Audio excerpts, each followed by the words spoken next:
May profits be upon you. We're looking at gold this morning, all right, before the market opened, and we're looking at the daily time frame. You don't look at this.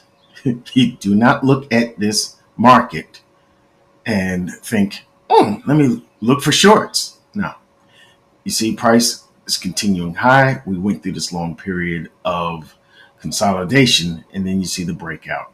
Now, you also want to bear in mind news, right? Let me get to it. Let me show you.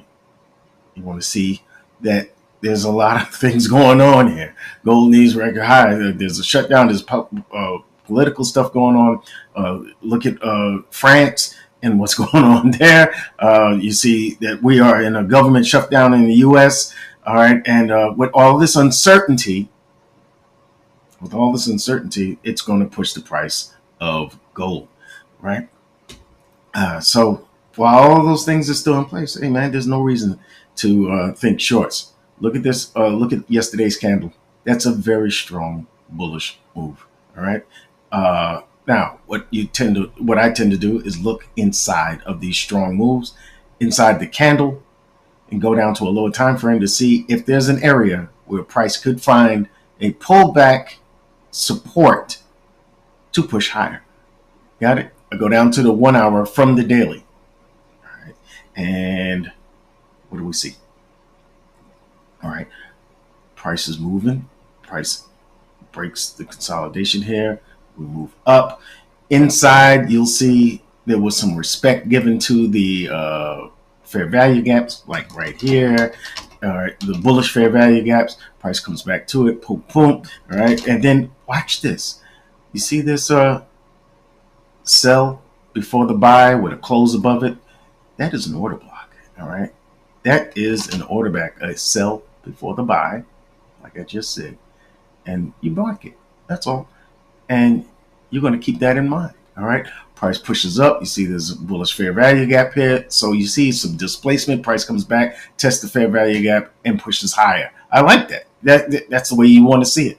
All right. Gold is a tricky one. You got to be careful. But look. You extend the fair value, the demand here, this order block. You extend that over to the right. And what did price come back down to? Notice we have a liquidity event there. Price pushes down. You see two candles. All right. Price pushes up higher, but did not close above that protected high. Did not close above that high.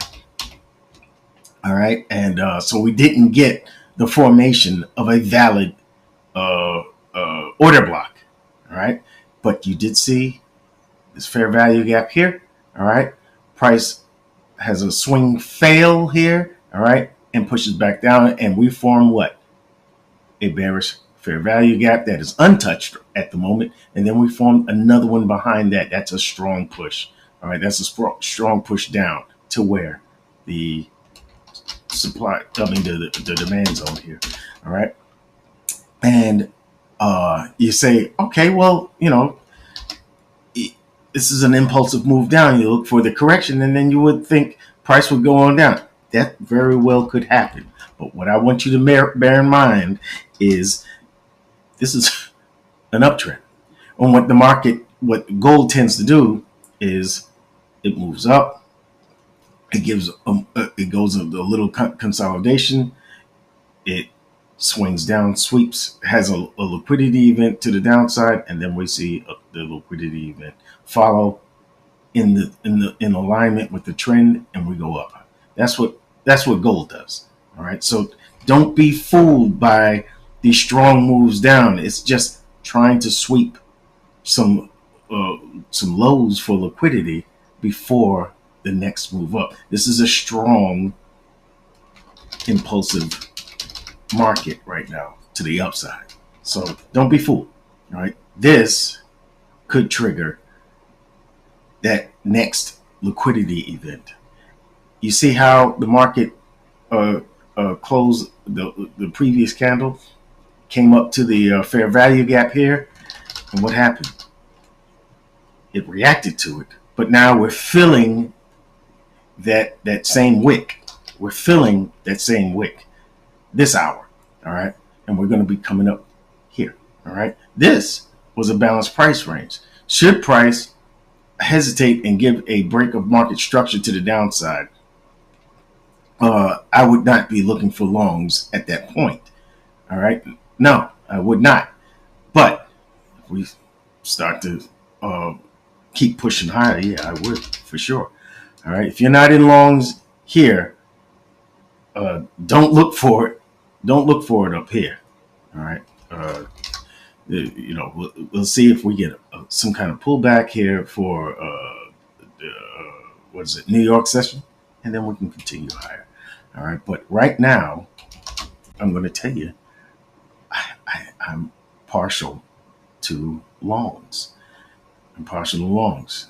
If we see another wick forming here and price comes back down and takes out its own low, yeah, you hold off. Hold off, man. If you're in longs, manage your trade aggressively. All right, but hold off on longs. All right, until the market starts trading above this high. We need to see the failure of this fair value gap here. We need to see that fail. Can I do it right? Can I do it right? Yeah. All right. That's a bearish fair value gap. I'm sorry. We need to see this. We need to see the ultimate. This ultimately fail. I don't understand why I got these weird ass colors. What is going on here? I'm picking the wrong one. All right. So okay. I'm looking for a close above this fair value gap. That would be a bullish indication. You understand? I'm looking for it. Price to get above it and come back to it as a support for higher prices. We need to get past this. I wouldn't be looking for longs at this point. I expect a reaction and then a push higher because we are in an uptrend. That's it. I hope you enjoyed this video. Make sure you leave a comment. All right. What are your thoughts on gold? All right. And I will see you in the next video. And thank you for watching.